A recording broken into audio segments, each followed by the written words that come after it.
Medieval gangs weren't a myth. They were real and way more terrifying than you've been told. Some ruled cities, some walked free, but if they were so dangerous, why doesn't anyone talk about them?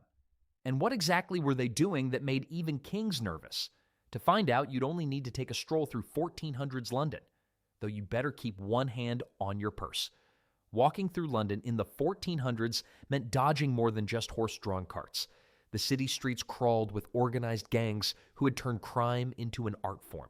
The company of the night ruled the darkness, and their choice of name should tell you everything about when they preferred to work.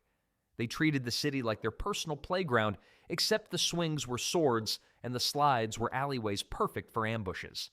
Gang members strutted around with daggers hanging from their belts as if carrying deadly weapons was perfectly normal behavior. Laws existed against bearing arms in certain areas, but enforcement was about as effective as a chocolate teapot. What made these street gangs particularly fascinating was their membership roster.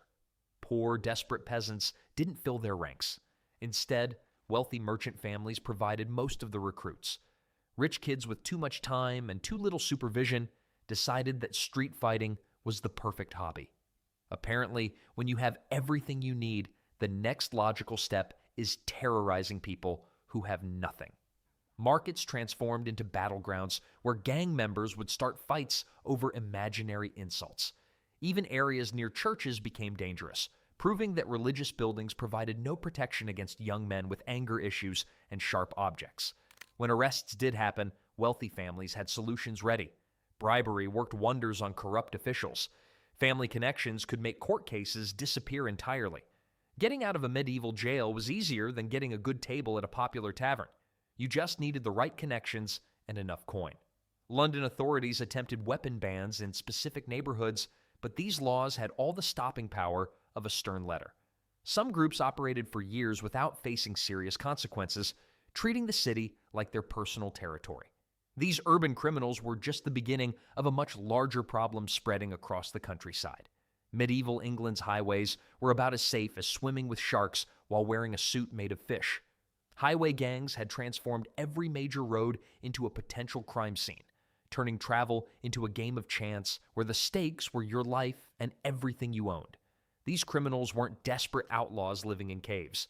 They were organized professionals who approached robbery with the same planning that merchants used for legitimate business.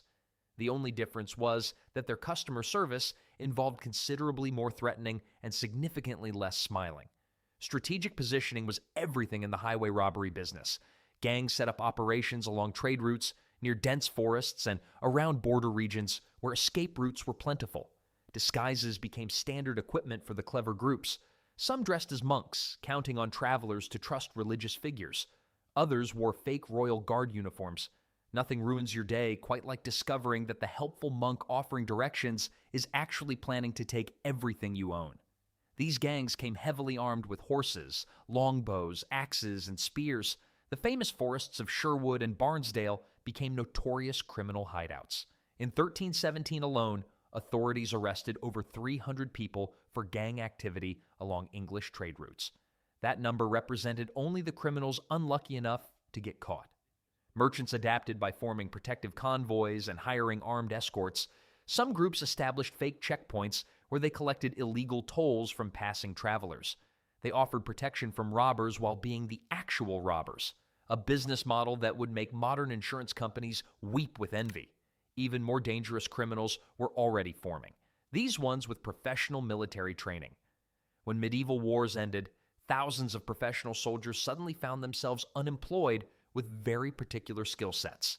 Farming seemed boring compared to combat, so many former warriors decided to stay in the violence business as freelance criminals.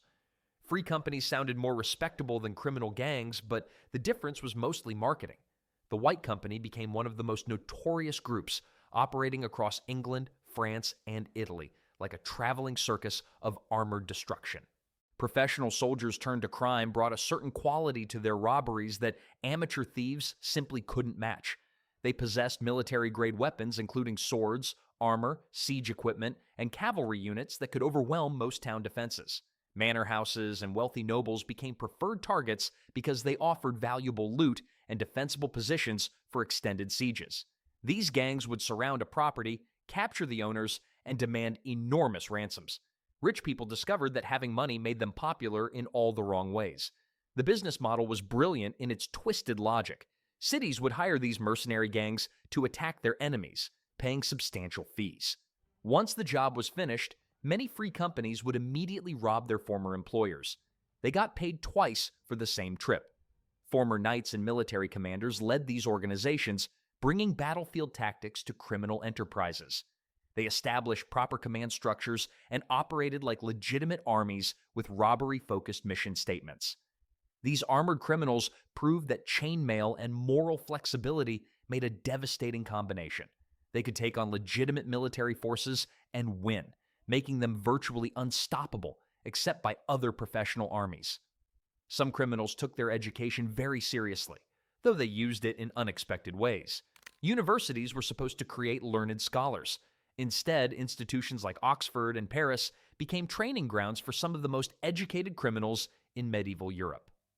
Apparently, learning Latin and philosophy also came with advanced courses in intimidation and street fighting. Town versus gown conflicts weren't polite academic disagreements. They were violent confrontations that left actual bodies in actual streets. Students formed organized groups that terrorized local communities with the same enthusiasm they brought to their studies. Student protection rackets operated with remarkable efficiency. Groups would enter taverns and shops, consume whatever they wanted, then refuse payment while threatening violence. They turned dining and dashing into a scholarly pursuit, complete with Latin phrases and academic justification for theft. One particularly bold group kidnapped a tavern owner who dared criticize their wine selection, holding him until he apologized and promised better drinks. Most merchants learned to accept whatever students chose to pay, which was usually nothing.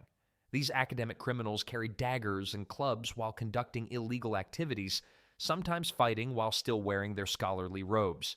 The sight of someone getting stabbed by a person dressed for graduation probably confused witnesses about whether they were witnessing a crime or a very aggressive diploma ceremony. Academic status provided protection that ordinary criminals could never access. Local authorities couldn't arrest many gang members due to university privileges. Student criminals enjoyed diplomatic immunity for domestic terrorism, which was either a brilliant loophole or a catastrophic oversight in medieval law. Even religious students participated in these violent groups, proving that spiritual education didn't prevent skullcracking when honor was at stake. The real problem was that local authorities often had no legal power to control these educated criminals. Medieval corruption wasn't subtle. It was an open marketplace where justice was bought and sold like any other commodity. Local officials didn't just ignore criminal activity, they actively participated in protecting gang members through bribery and family connections. The most dangerous criminals often wore government robes instead of street clothes, making corruption fashionable and extremely profitable. Wealthy families used their social influence to shield relatives who were terrorizing neighborhoods. Court records from cities like York reveal the same names appearing repeatedly for violent crimes without ever facing meaningful punishment. Officials would mysteriously drop charges or conveniently lose evidence whenever certain families made requests. Justice was supposed to be blind, but apparently it was also deaf, dumb, and easily bribed. Some gangs became so bold that they established their own taxation systems, demanding protection fees from local vendors. Bribery evolved into standard legal procedure. Gang members would arrive at court hearings carrying bags of coins, knowing that financial arguments were more persuasive than legal evidence. Festival security became a particularly creative criminal enterprise. Gangs would volunteer to provide protection during public events, then use their official status to shake down vendors. They got paid by the city to commit crimes against citizens. These groups created independent territories within larger cities, proving that urban planning could be accomplished through violence and intimidation just as effectively as through proper government.